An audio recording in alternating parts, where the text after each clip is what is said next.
Kamu sio apa? Sekarang, di dalam hati, sebutkan sio kamu.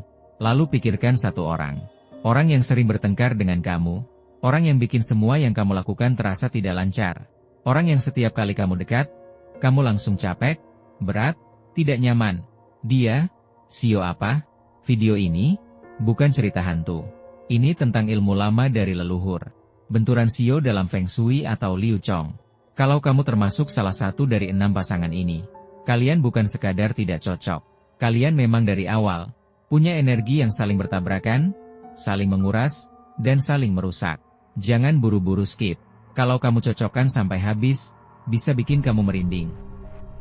Banyak orang mengira benturan sio itu cuma mitos. Padahal dalam Feng Shui, ini disebut benturan energi cabang bumi. 12 cabang bumi sama dengan 12 sio. Setiap pasangan saling berhadapan. Energinya bertolak belakang, saling menolak. Seperti magnet dengan kutub yang sama. Dipaksa dekat, pasti saling dorong, saling tarik, saling rusak. Dalam Feng Shui, ini disebut 6 benturan utama. Tikus dengan kambing, kerbau dengan kuda, harimau dengan ular, naga dengan kelinci, monyet dengan babi, ayam dengan anjing. Kenapa bisa bentrok? Karena elemen berbeda, arah berbeda, sifat yin yang berlawanan, jalur nasib saling bertabrakan. Ini bukan siapa salah siapa benar, tapi karena dari awal, energinya memang tidak bisa selaras. Kondisi ringan, sering bertengkar, dingin, capek mental, kondisi berat, uang seret, sakit, kejadian buruk. Ini bukan kutukan, ini pola energi. 1.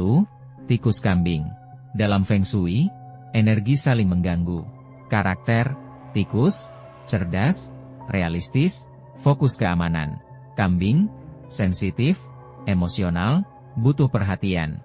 Di dunia nyata, depan baik, belakang saling tidak suka. Satu merasa terbebani, satu merasa tidak dipahami. Kalau tinggal bersama, mudah sakit, lemah, sulit tidur. Contoh, ada ibu dan anak, kombinasi tikus kambing. Anaknya sakit-sakitan tanpa sebab. Begitu dipisah, kesehatan langsung membaik. 2. Kerbau kuda.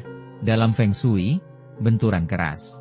Karakter, kerbau, keras, lambat, stabil. Kuda, cepat, bebas, tidak suka diatur. Dampak, komunikasi tidak nyambung. Bisnis hampir pasti gagal. Sering terjadi kecelakaan atau kejadian tak terduga. Contoh, banyak pasangan kerbau kuda awalnya baik, tapi beberapa tahun kemudian, hidup mulai hancur. 3. Harimau ular. Dalam Feng Shui, benturan kuat versus licik.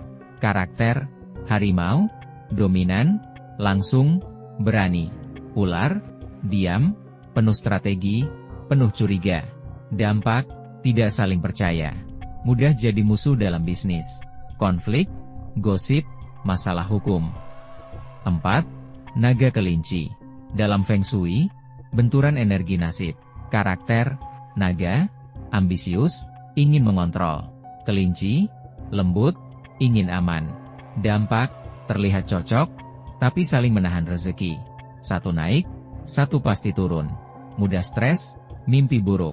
Contoh, banyak pasangan naga kelinci. Bersama tidak berkembang, pisah malah sukses. 5. Monyet babi. Dalam Feng Shui, benturan kecerdikan versus ketulusan. Karakter, monyet, pintar, licik. Babi, jujur, tulus. Dampak, saling curiga. Konflik uang. Akhirnya putus hubungan. Contoh, partner bisnis monyet babi. Akhirnya berpisah karena uang. 6. Ayam anjing. Dalam Feng Shui, benturan mulut. Karakter, ayam, cerewet, kritis. Anjing, emosional, defensif. Dampak, rumah tidak pernah tenang. Sering bertengkar. Mental lelah. Contoh, satu rumah ada ayam dan anjing. Bahkan tanpa konflik besar, tetap terasa berat dan dingin. Saya kenal seorang ahli Feng Shui, namanya Chen Jiugong. Dia bilang, yang paling berbahaya, satu keluarga punya kombinasi bentrok. Ada satu keluarga, ayah, tikus, ibu, kambing, anak, harimau, anak lain, ular. Secara sio, Itu dua benturan besar. Awalnya cuma sering bertengkar. Lalu, ayah bangkrut, ibu sakit, anak kecelakaan, anak lain gangguan mental. Mereka coba berbagai cara, tapi Chen Jiugong bilang, masalahnya bukan rumah, tapi kalian sendiri saling bertabrakan. Akhirnya mereka berpisah, dan hidup perlahan membaik. Tidak ada hantu, tidak ada kutukan, hanya energi yang saling menghancurkan. Terakhir, ada satu hal yang sering dilupakan. Rezeki tidak hanya datang dari luar, tapi juga dari apa yang kita lakukan. Perbanyak berbuat kebaikan dan amal. Karena setiap kebaikan yang kamu keluarkan, akan kembali dalam bentuk yang tidak kamu duga. Semakin kamu memberi, semakin hidupmu terasa cukup, dan rezeki pun akan datang dengan cara yang lebih lancar. Melepaskan makhluk hidup, seperti memberi kebebasan pada hewan, adalah bentuk kebaikan yang sangat besar. Bukan sekadar tindakan, tapi doa yang berjalan. Seringkali, dari hal kecil seperti itu, jalan hidup yang tadinya terasa buntu, perlahan terbuka. Bukan karena kebetulan, tapi karena kebaikan dan kebajikan yang kamu lakukan, kembali padamu. Sekarang, jujur sama diri sendiri. Kamu pasti sudah mulai mencocokkan.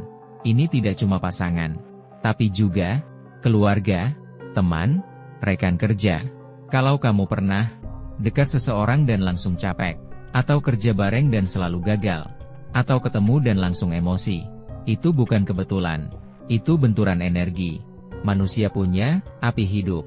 Kalau terus bentrok, api itu akan melemah. Awalnya capek, lalu sakit, lalu sial, lalu hidup mulai runtuh.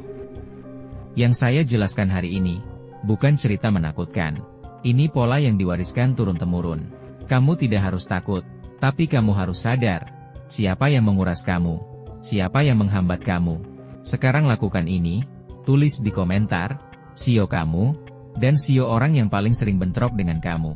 Saya bantu lihat, apakah kalian memang benturan. Kalau kamu termasuk salah satu, tulis, sudah cocok. Kita lihat, berapa banyak orang yang sebenarnya sudah lama terkuras, tapi tidak sadar. Jangan tunggu hidupmu benar-benar jatuh, baru ingat video ini.